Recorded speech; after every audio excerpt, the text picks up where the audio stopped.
Imagine like firing over 1 million of your own customers, watching your top line revenue just shrink, and then, well, celebrating because your profits just skyrocketed by 150%. Yeah, I mean, it completely shatters the traditional physics of commerce, right? Exactly. We are so conditioned to believe that a shrinking user base is, the ultimate death knell for a tech company. Okay. But what we're actually witnessing here is a masterclass in strategic efficiency. Welcome to the deep dive. Today, our mission is specifically tailored for you, taking you right behind the curtain of the unaudited financial results for Gamehaus Holdings, Inc. Or you probably know them by their ticker symbol, GMHS. Right, GMHS. We are dissecting their second quarter for fiscal year 2026, which wrapped up on December 31st, 2025. And the core mystery we're unraveling from these documents is, well, how a mobile game publisher pulls off this massive structural pivot. It's a huge pivot. I mean, how do you lose a massive chunk of your player base, take a very real hit to your overall revenue, and yet somehow become drastically more profitable? It's wild.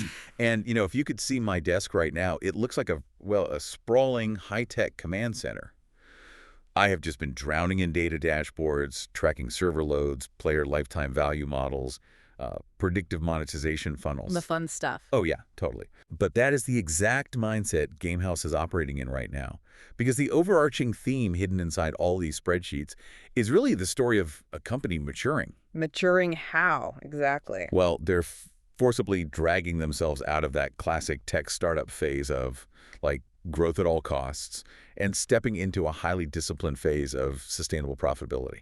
And, making that shift requires incredibly painful but highly lucrative strategic choices. Okay, let's unpack this financial paradox. Yeah. Because to understand the anatomy of this new strategy, we really have to start at the top line, the raw cash coming in the door, and, contrast it with the bottom line. Right, the actual profits. Exactly. So looking at the quarter, Gamehaus reported total revenue of $26.3 million US dollars. That is a 7.8% decrease from the $28.5 million they generated in the exact same quarter the previous year. Which is obviously a smaller pie. And a smaller pie forces management to be ruthless about who gets a slice. And when you look at the composition of that pie, in-app purchases still make up the lion's share at $23.9 million, while advertising revenue came in at $2.4 million. Most of which took a hit, by the way. Right, both streams are down. But then you drop down to the bottom line, and net income leaps by 151.2%, Wow. all the way up to $0.9 million. Their operating margin expanded from a razor-thin 0.8% to a much healthier 3.3%. What's fascinating here is how Chairman Feng Zi frames this in his commentary. He explicitly points to a transition toward a, quote, more efficient and sustainable operating model. Which usually just sounds like corporate speak, right? Exactly, yeah. But it isn't just corporate speak here.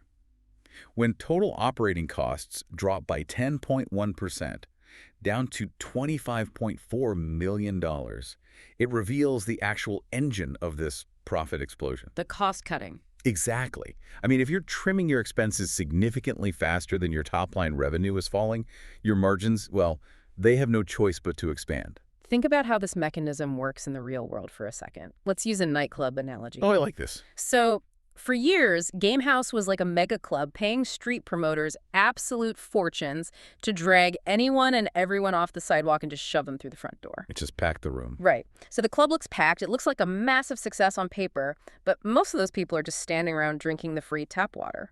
And in the tech infrastructure world, those tap water drinkers still cost you real money. Totally. They're pinging your servers, they're writing to your databases, consuming bandwidth, and generating customer support tickets. Yes. You still have to hire the bouncers and run the air conditioning for them. So management looks at the math and decides to simply, fire the street promoters. They stop buying the cheap traffic. Right. Suddenly, the total headcount in the club plummets. Your door cover charge revenue drops.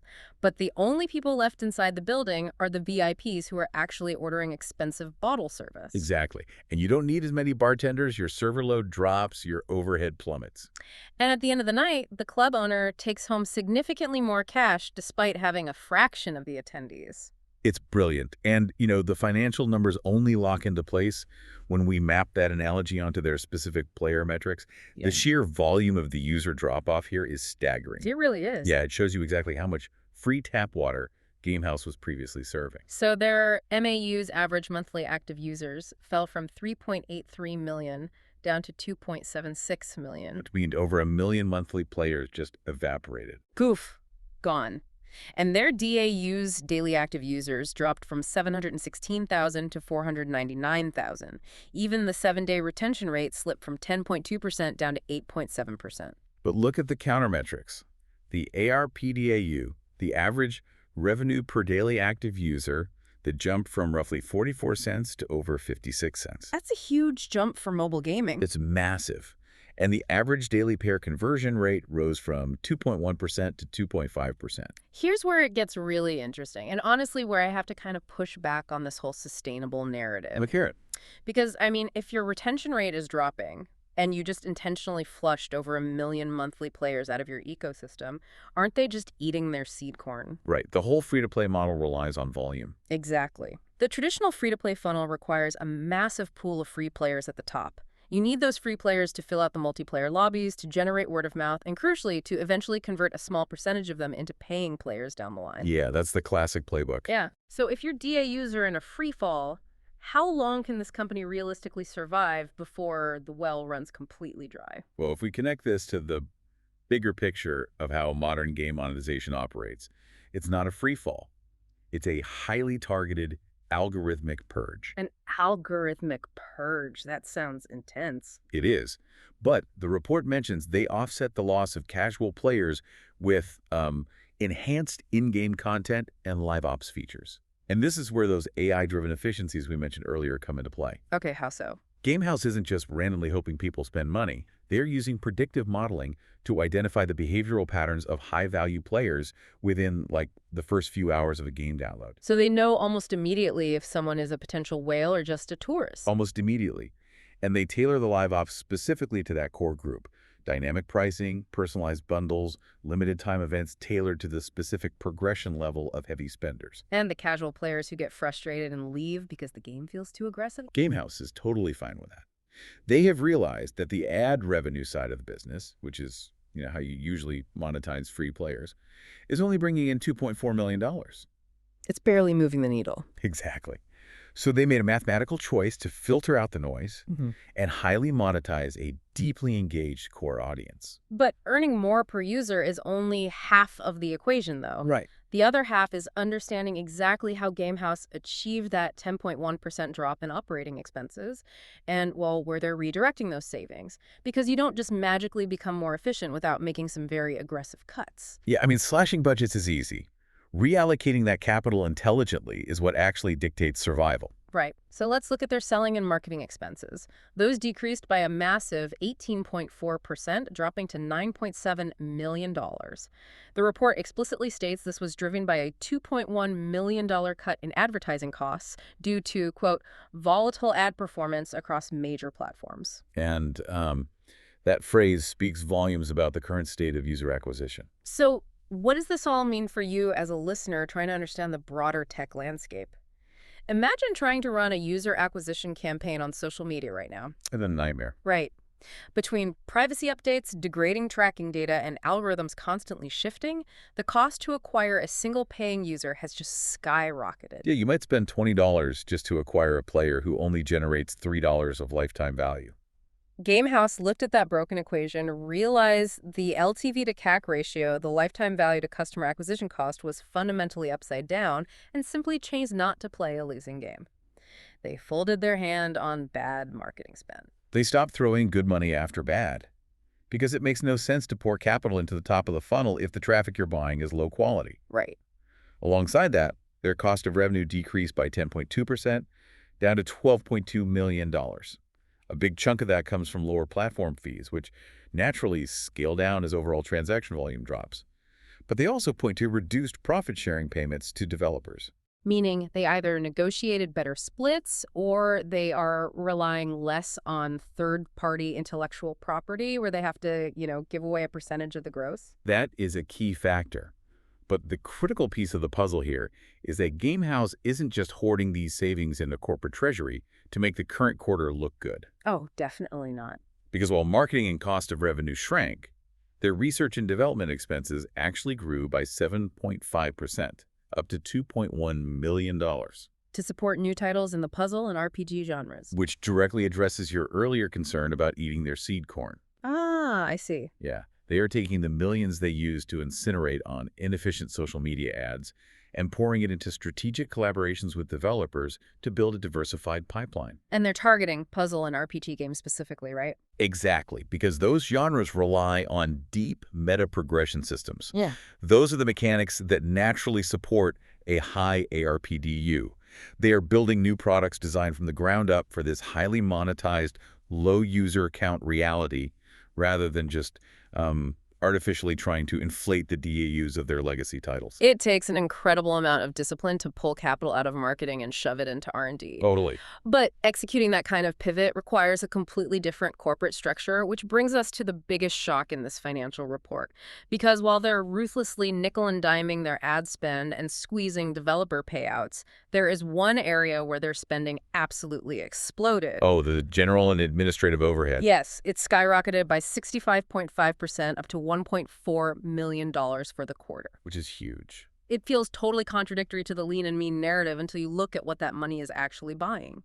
They cite higher salaries tied to improving corporate governance, financial reporting, investor relations, and strengthening the management team.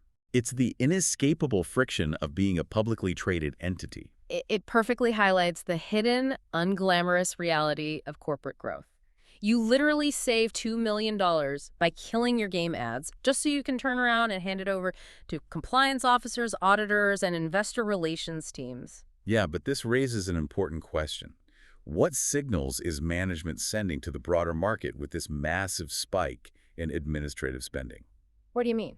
Well, you don't overhaul your corporate governance and beef up your investor relations team unless you're laying the groundwork for something much larger. It's a definition of corporate adulting. Ah, right. They are building the heavy infrastructure required for serious long-term expansion, possibly eyeing mergers or acquisitions down the line. And you can see that confidence radiating from the rest of the balance sheet. I mean, they are sitting on a very comfortable cash pile of $17.4 million. Their Q3 revenue outlook is steady, projecting between $24 and $26 million. But the loudest signal of all has to be their share repurchase plan. Yeah, a classic capital allocation maneuver. Back in August of 2025, the board authorized a $5 million share buyback program. And as of December 31st, they had already pulled the trigger, repurchasing around 370,000 shares for roughly $459,000. And, when a management team uses the company's own cash reserves to buy back stock on the open market, they are broadcasting a very clear message. Which is? They're saying, we have looked at all the available avenues for investment, and we believe the market is severely undervaluing our business. Our own stock is currently the best possible asset we can buy. Right, because by retiring those shares, they shrink the available pool, which mathematically increases the ownership stake and theoretically the value of every remaining share. Exactly. It is the ultimate vote of internal confidence in this new strategy. So if we pull all of these threads together, the Gamehaus playbook for navigating 2026 is actually brilliant in its simplicity. It boils down to a 4-step process. Let's hear it. Step 1. Stop paying premium prices for low-value traffic that clogs up your servers but doesn't convert. Step 2. Focus intensely on the smaller group of VIP players who actually spend money by feeding them hyper-targeted live ops and in-game events. Right. Step 3. Take a hatchet to those bloated marketing budgets and renegotiate your developer payouts.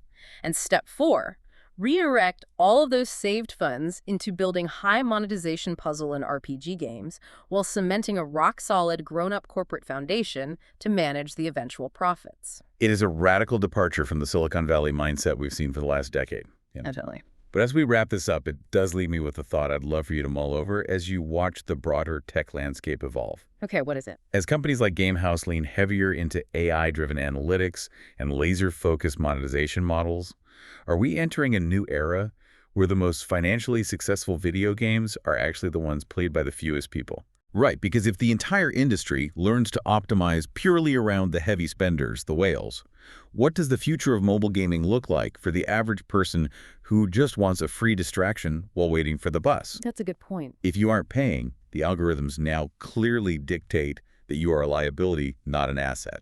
That is a fascinating and honestly slightly ominous reality to consider. I mean, the doors to the nightclub might technically still be open, but the music is changing, the cover charge is hidden in the mechanics, and if you aren't buying a bottle, well, they are more than happy to show you the exit.